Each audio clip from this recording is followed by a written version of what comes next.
1976 was an eventful year in my life and another terrible year for violence.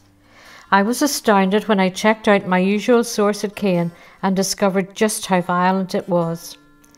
1976 was the year that the young Maguire children and their mother were mowed down and killed by a car driven by an IRA member when the car he was driving went out of control after it had been shot. This led to the setting up of the Women's Peace Movement. Sunday the 4th of January 1976, 6 Catholic civilians from 2 families died as a result of 2 separate gun attacks by loyalist paramilitaries.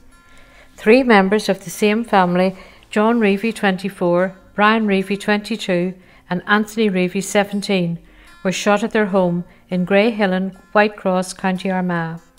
Anthony Reevy died on the 30th of January 1976. Louise was now 18 months and the idea of a brother or sister was being mooted. I guess there must have been another of those Christmas parties in 1975 because around the end of January 1976 I discovered that I was pregnant again. I didn't feel like I had felt with Louise, but every pregnancy is different and so I put it down to that. Around the end of February, beginning of March, I realised that things weren't going too well. I was advised by my consultant to carry on as usual, as it would make no difference to my losing or keeping the baby. Gordon's mum had been summoned to look after Louise, as I had a good idea what was about to happen.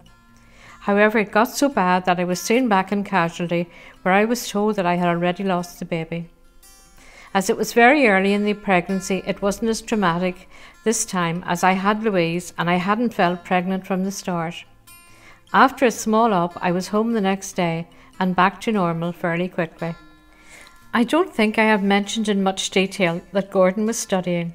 He had left school to follow me to Belfast and as a result never completed his A-levels. Being eligible for day release in the civil service, he had completed his HNC and was now studying for a degree. This entailed 2 nights travelling to the Ulster University. It was hard for both of us. I had long days and long evenings. He worked long days and then had to study.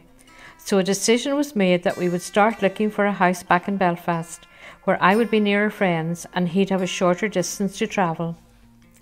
One of my neighbours had moved to East Belfast.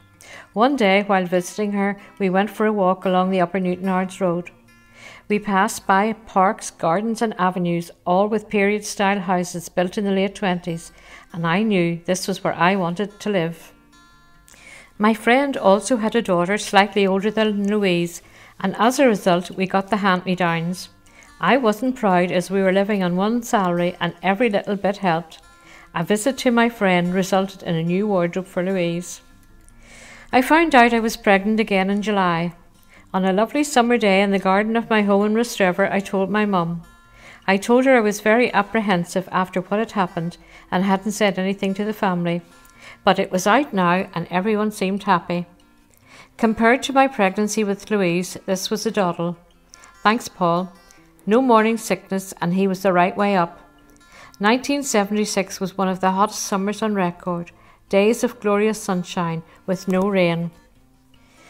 Friday the 2nd of July 1976.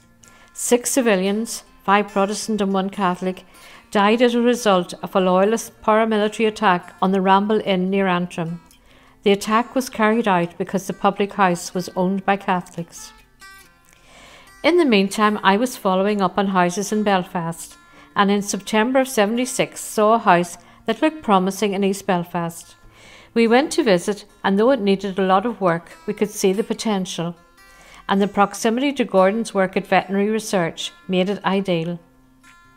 As I knew quite a lot of people in Cumber at the time, it quickly went round that we were thinking of moving. Lo and behold, a knock on the door, and we were offered the price we were going to put it on sale for, and the deal was completed without estate agents involved.